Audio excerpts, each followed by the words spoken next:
नमस्कार साथियों, स्वागत है आपके एसकेपी ऑनलाइन क्लासेज के यूट्यूब चैनल पर। दोस्तों, इस वीडियो में हम लेकर आए हैं बीएड द्वितीय वर्ष के इतिहास शिक्षण के संजीवनी बूटी। दोस्तों, इसमें बहुत ही महत्वपूर्ण प्रश्न है, परीक्षा की दृष्टि से एकदम इंपॉर्टेंट क्वेश्चन है। दोस्तों, शुरू करते हैं आज का सेशन। और दोस्तों, सेशन शुरू करने से पहले एक निवेदन है कि इस वीडियो को शेयर कर दीजिए और चैनल पर नए हैं तो सब्सक्राइब कर लीजिए चैनल को।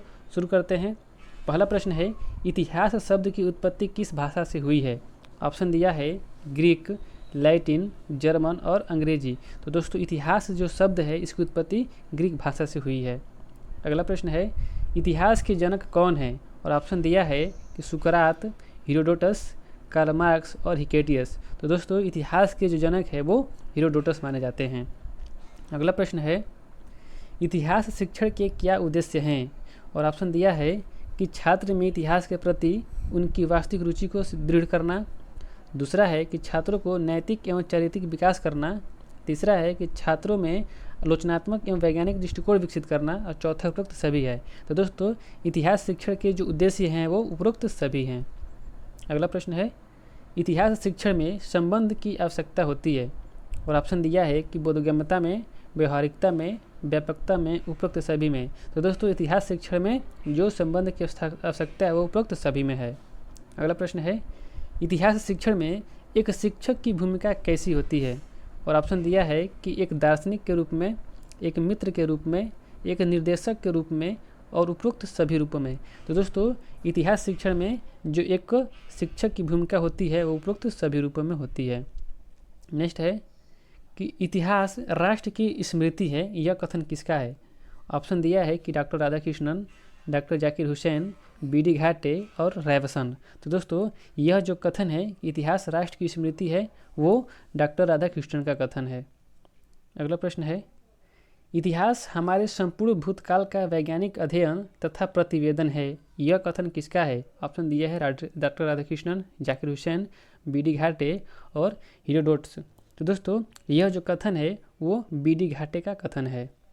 नेक्स्ट है कि विभिन्न विषयों के साथ पारस्परिक संबंध को क्या कहते हैं? और ऑप्शन दिया है कि विपरीत संबंध, रहस्यात्मक संबंध, सहसंबंध, उपरोक्त सभी।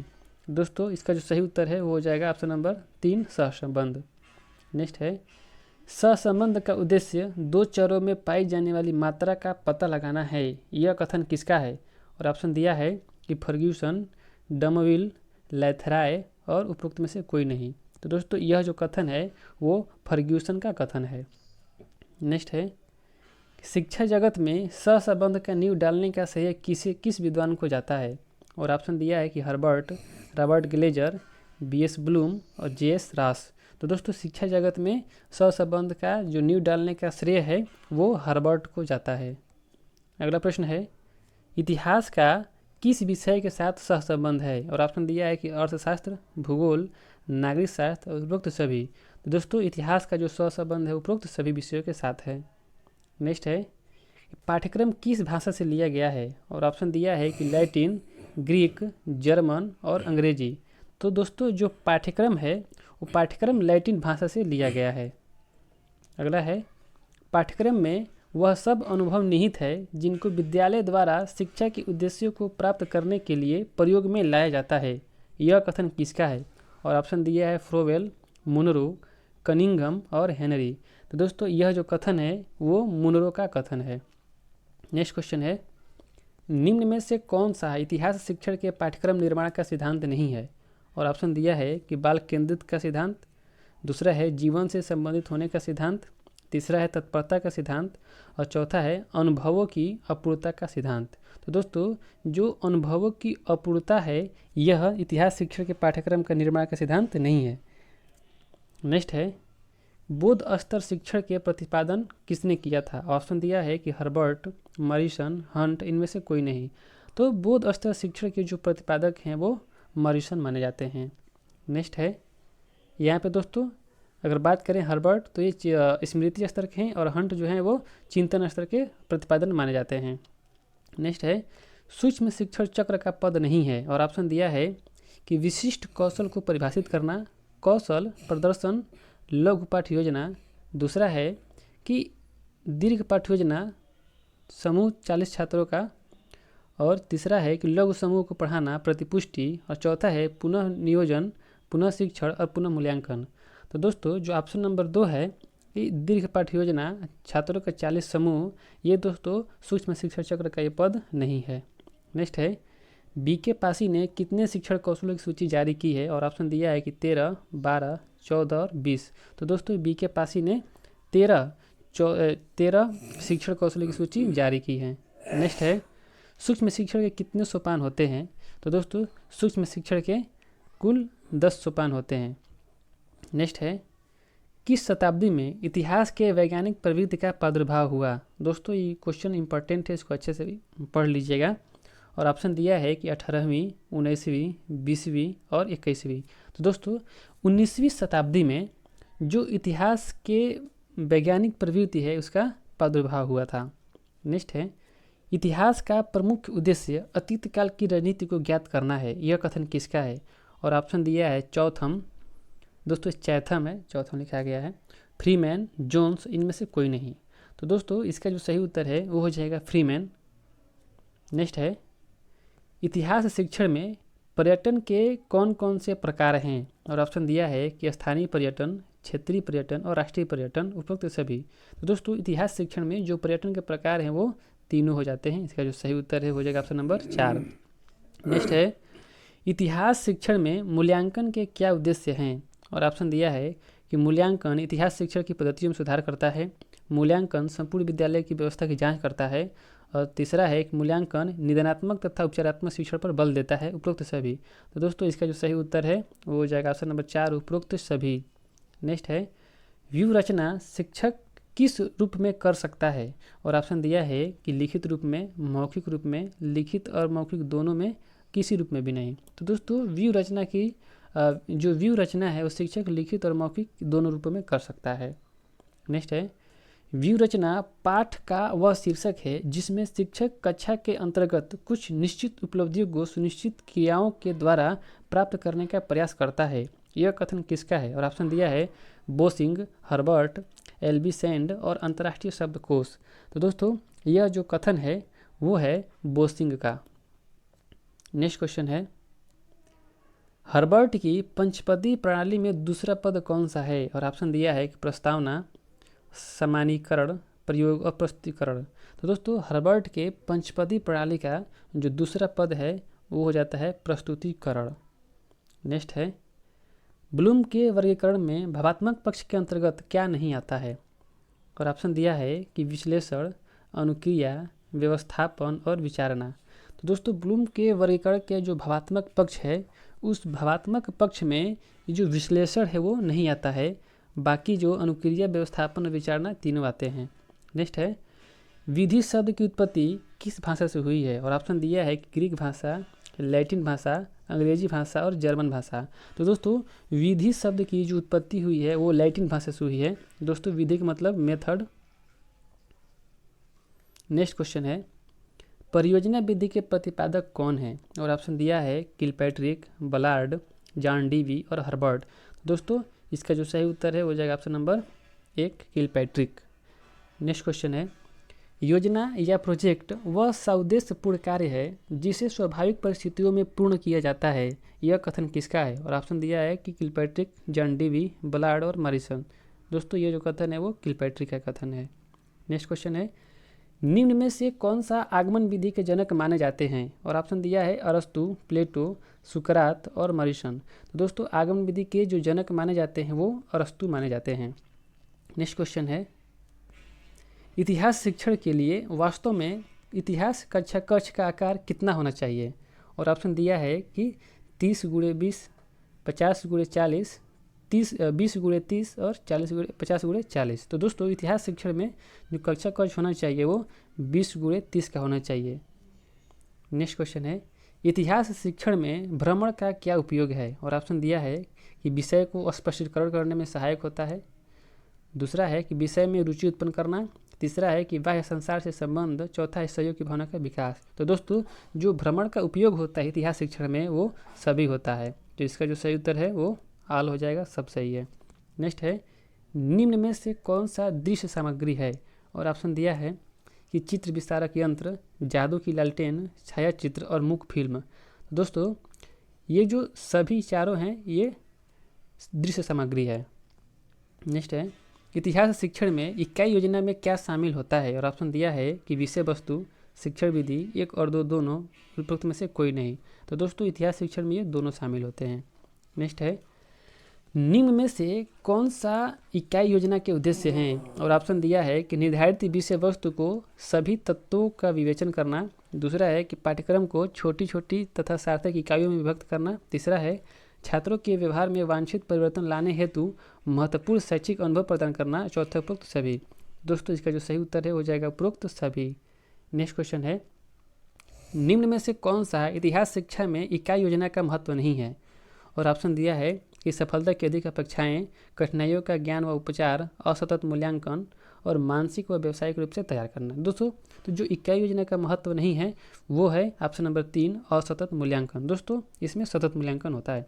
नेक्स्ट है, सूक्ष्म शिक्षण कक्षा का आकार, पाठ्यक्रम, वस्तु, समय एवं शिक्षण की जटिलता के संदर्भ में संक्षिप्तीकरण शिक्षक विधि है, यह कथन किसका है, और ऑप्शन दिया है कि डी एलन और यू, BM शोर और BK पासी।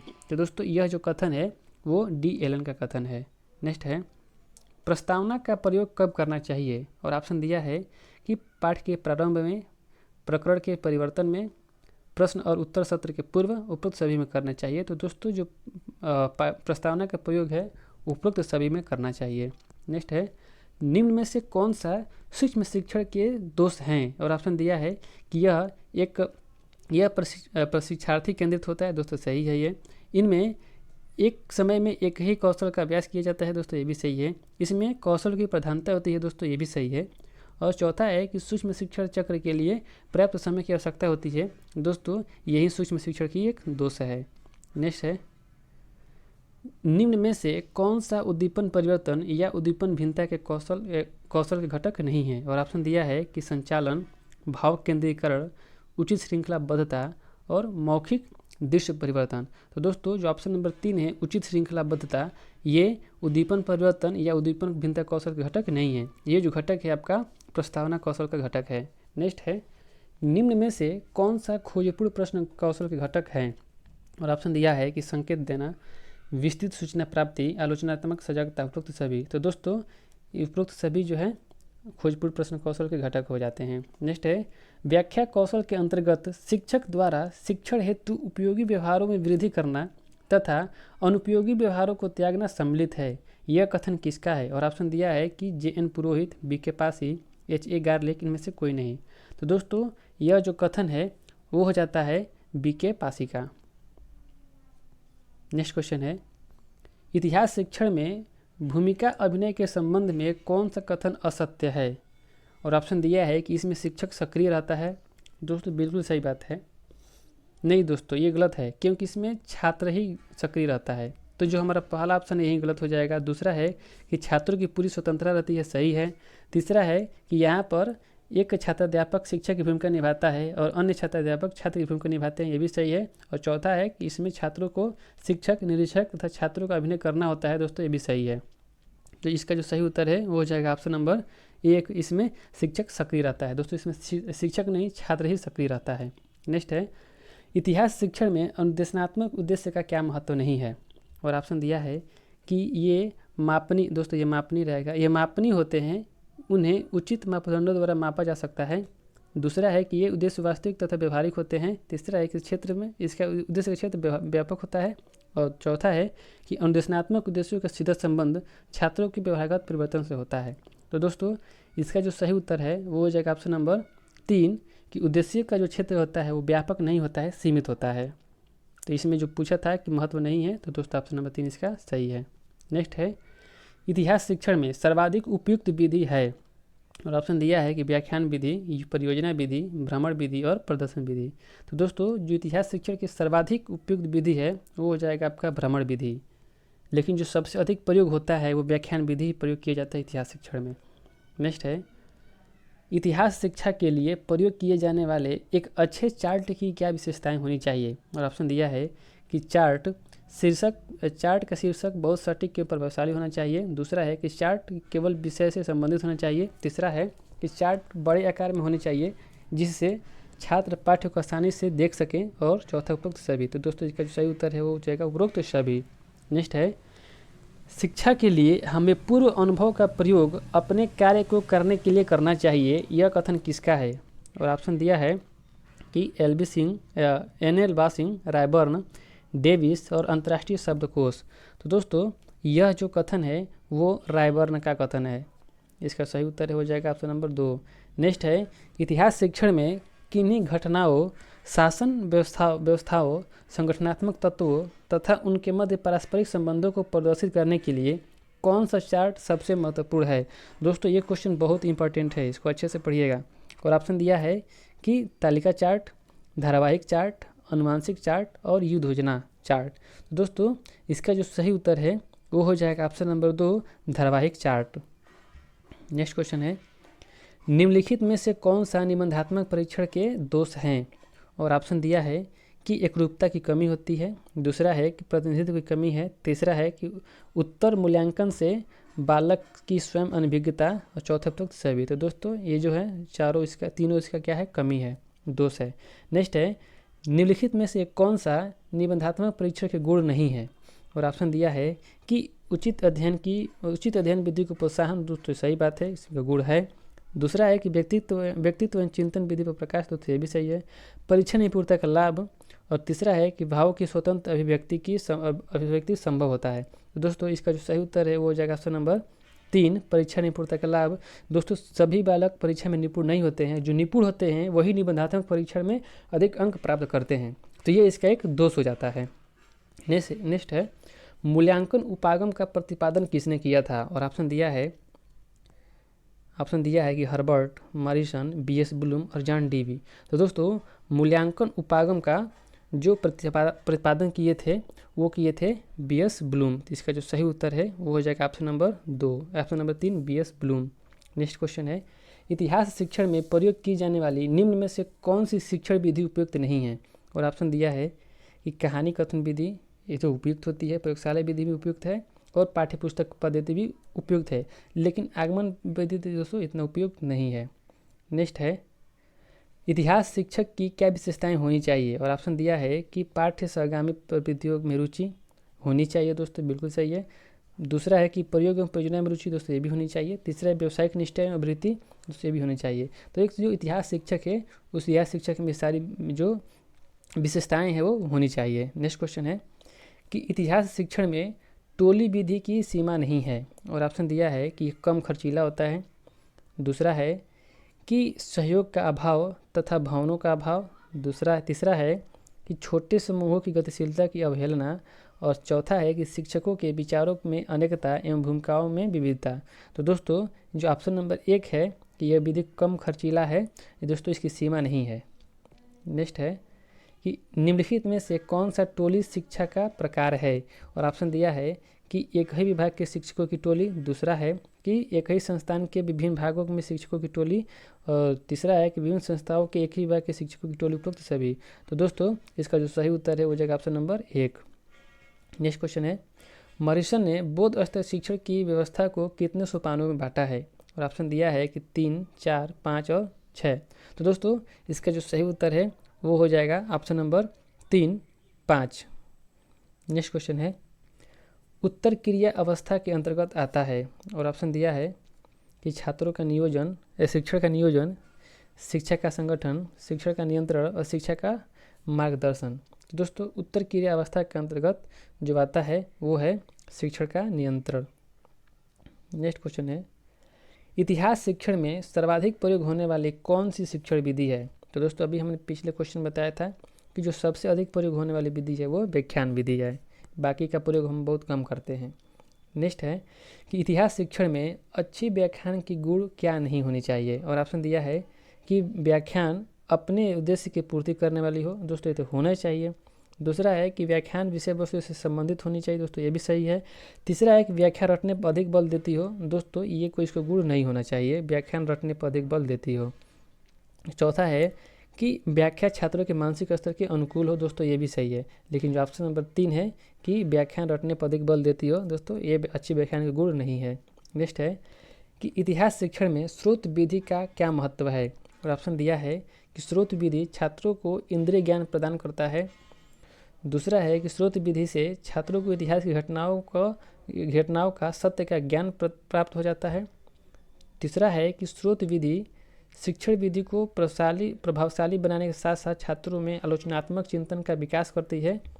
और चौथा उपरोक्त सभी। तो दोस्तों इसका जो सही उत्तर है वो जाएगा ऑप्शन नंबर 4 उपरोक्त सभी। नेक्स्ट है, इतिहास विषय में पाठ्यक्रम बनाते समय किन सिद्धांतों को ध्यान में नहीं रखा जाना चाहिए। और ऑप्शन दिया है कि वैयक्तिक विविधताओं का सिद्धांत, दूसरा है कि आंतरिक परिस्थितियों का सिद्धांत, तीसरा है अनेकता के सिद्धांत, चौथा है सामाजिक अनुरूपता का सिद्धांत। तो दोस्तों यहाँ पर जो ऑप्शन नंबर 3 है कि अनेकता का सिद्धांत, दोस्तों इसका ध्यान नहीं रखा जाना चाहिए, एकता का सिद्धांत का ध्यान रखा जाना चाहिए। नेक्स्ट क्वेश्चन है, बीएस ब्लूम के अनुसार शैक्षिक उद्देश्य का कौन सा पक्ष नहीं है। और ऑप्शन दिया है कि ज्ञानात्मक पक्ष, भावात्मक पक्ष, प्रयोगात्मक पक्ष और क्रियात्मक पक्ष। तो दोस्तों इसका जो सही उत्तर है वो जाएगा प्रयोगात्मक पक्ष। नेक्स्ट क्वेश्चन है, इतिहास शिक्षण प्रक्रिया का प्रमुख घटक है। और ऑप्शन दिया है कि विषय वस्तु, संप्रेषण, 1 और 2 दोनों, उपरोक्त में से कोई नहीं। तो दोस्तों इतिहास शिक्षण प्रक्रिया का जो प्रमुख घटक है वो विषय वस्तु है और संप्रेषण भी है। नेक्स्ट क्वेश्चन है, निम्न में से कौन सा श्रव्य सामग्री का उदाहरण नहीं है। और ऑप्शन दिया है कि रेडियो श्रव्य सामग्री है दोस्तों, ग्रामोफोन भी श्रव्य है, टेप रिकॉर्डर भी श्रव्य है, लेकिन जो कंप्यूटर है वो श्रव्यदृश्य सामग्री है। दोस्तों ये हमारा आखिरी क्वेश्चन था। Thanks for watching. अगर मेरा वीडियो पसंद आया हो तो लाइक कीजिए, कमेंट करके हमें ज़रूर बताइए कितना क्वेश्चन सही हो रहा है। मिलते हैं नेक्स्ट वीडियो में, तब तक के लिए धन्यवाद।